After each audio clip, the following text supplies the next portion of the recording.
Okay, Darren, well, a home win last weekend. You managed to keep 11 men on the pitch. I imagine the group are in high spirits this week.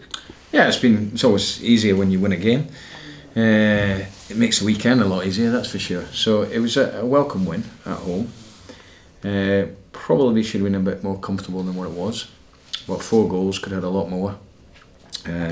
So yeah, it was a good win for us.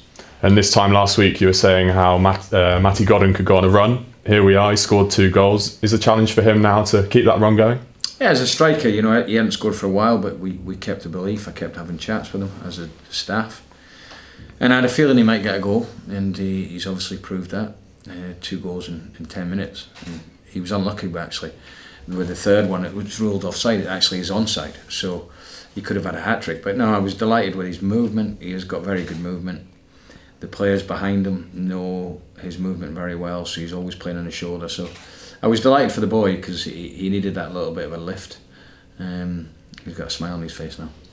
And Madison also did well, 2 goals, 2 assists. Tomlin looked good. And you've got Ivan Toney back this week. Bit of a selection headache up front. Yeah, that's what I want. We've got a lot of talented players, especially at the top end of the pitch. Those 4 you've just mentioned. I've also got Coops, who can play as a 10. Matty Stevens, who's scoring a lot of goals. So we've got good options. So obviously it's a bit of a headache for me. I've got to pick. I can't pick all of them, but I know what I want to do for Saturday. Yeah, is it a case of if it ain't broke, don't fix it, or are you planning to mix things up? If not, good options to have off the bench, I suppose. Yeah, we've got good options, as I've said, and different type of game. Away from home we are. A new manager's just gone in, so it'll be a lot tougher in terms of the players maybe get a lift. I know the manager well, he'll have them very well organised, so it will be a tough game for us. Yeah, I think last time Tony played Bradford, he scored a hat-trick up there, so does that come into your thinking at all? Possibly, but I've got people that can score goals in the team, and that's the main thing. And Ivan's a very, very good player, and was scoring goals before the suspension, so like I say, I've got good options. Yeah, it seems like it's the Peterborough of old, scoring lots of goals, but also conceded a couple last weekend. Are you thinking about mixing it up at the back, or is consistency the key to progress? I saw Chapman had a clean sheet in midweek for the reserves. Yeah, he did, and he did well. The team that played on Tuesday against a very experienced Luton team were excellent to a man. I was delighted with them, and that's what you want when players are not in the team.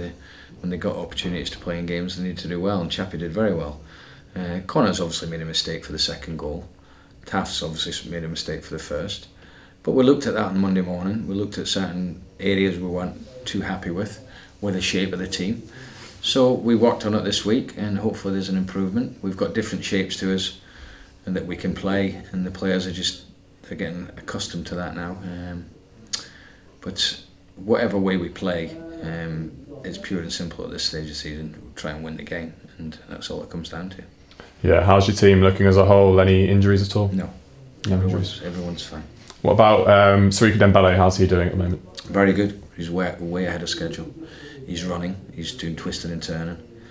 We actually are probably looking at him being fit for the end of the month. So a massive bonus for us. And then Josh Knight as well. Josh should be with us in a week, so he'll be back. It won't be too long. He's just doing his final little bit with Leicester. They're looking to get him on the grass next week. He'll do a week's training there to make sure he's completely right, and then they'll send him back. Hopefully that's what we're looking at with Josh. And Cook and Tomlin fine in terms of illness and fitness? Yeah, everyone's fine. No one's had problems on Saturday. Bradford then, no win in 5 for them. New manager, what do you think they can pose for you? It'll be a tough game. It always is there, and they're obviously struggling. They're fighting for their lives. They're 6 points out of the relegation. Gary's gone in there, and like I said earlier, he'll have them very well organised. I think they'll have a different approach to what they had previously. The first part of the game we have to manage and make sure we do things right, but the main focus will be on our performance, as it always will be, but we have to take into consideration that they may get a lift from the new manager going in. There'll be different tactics, so it's a difficult one for me, because the last 5-6 games have played a certain way. Now a new manager goes in, you can second guess what he may do, but you're never too sure. So the focus has to be on us and how we can hurt them. And they'll know that it'll be in for a tough game. Gary will have watched this last week, and we've got to make sure that first and foremost we win the battle, because it will be that. They'll make it that, and you wouldn't expect anything else. And then we've got to obviously, hopefully our ability can come through. Yeah, they've conceded 8 goals in the last 2, 5 against Portsmouth. Do you think that's something you can exploit, their defensive frailties? Well, it doesn't matter what, to a sense that the manager got in a new one, because the personnel won't change too much. It's not as if they can bring loads of bodies in. They can obviously play players that haven't been playing. So I don't think the personnel will change too much, because they have got some very good players.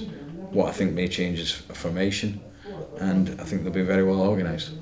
Yeah, Gary Bowyer, I think you came up against him while he was at Blackpool and you were at Doncaster. Yeah, quite a lot, and I know Gary well, and he's done a good job at the clubs he's been at. He's obviously had a bit of a break, but for him it's a good opportunity. If he can keep them up, then he's done his job, and it's a huge football club. But it's not about me and Gary, it's about the two teams doing battle. And like I said, whenever you go to Bradford, it's never easy. We're not expecting anything but a difficult game. Yeah, I suppose Bradford, a team like them, fighting for their lives, as you say, it can often be a difficult scenario for a team like Posh trying to get in the playoffs, but fighting someone down at the bottom instead. Yeah, the games, you look on paper and you think, well, they're down there, and then Wimbledon on Tuesday, but these are the really tough games. These teams are fighting for their lives, and as you've said, so they're going to be tough. We have to make sure that we compete. We have to make sure, like we did against Wycombe, because they made it tough. Very physical team, and we make sure that if it becomes a game where we don't get our football going and passing going, we've got to do the other bit right. And no game of football is ever won just by doing one thing. It's very much, in particular at this level, we've got to make sure that we do the ugly stuff. We win the tackles, we win our headers, we win our second balls, and then hopefully play off that. Does it come into your thinking in terms of the team selection then, if it's going to be a physical encounter? No, because all games are, and it's not sort of in my thinking that we have to change. It's just in all games you have to, that initial period of the game, the first part, is very important, and never so more than Saturday when they'll be trying to get the fans up. So we'll have to deal with all that. And a chance for the Posh now to get back-to-back wins for the first time in a while. It's time to start building that momentum, I guess. Yeah, if we can. And that's something we haven't unfortunately been able to get since I've come back because of the sending offs. For me, if they hadn't happened, I think we would have had a lot more points. But they have, so it's an opportunity hopefully to get back-to-back wins and try and get a bit of momentum at a crucial part of the season. Yeah, level on points with Doncaster now. How do you see this battle between Posh and Doncaster going down towards the end of the season? I don't think it's just between us. I think there's going to be twists and turns. I think there's going to be points dropped. I think the most important thing is when things don't go, results don't go your way, it's how you react. That's the key at this moment in the season. Not focusing on too much. If you have a bad result, you have to how you react to it, and I think that's going to be the key. So I don't think it's just between us and Doncaster. I think there's other teams that can be caught. Yeah, it's a busy week now. 2 games, a midweek game. Does that come into your mind at all in terms of keeping things fresh? No, I just deal with what's in front of me. And Saturday's the next game. We'll deal with Wimbledon when Saturday's finished.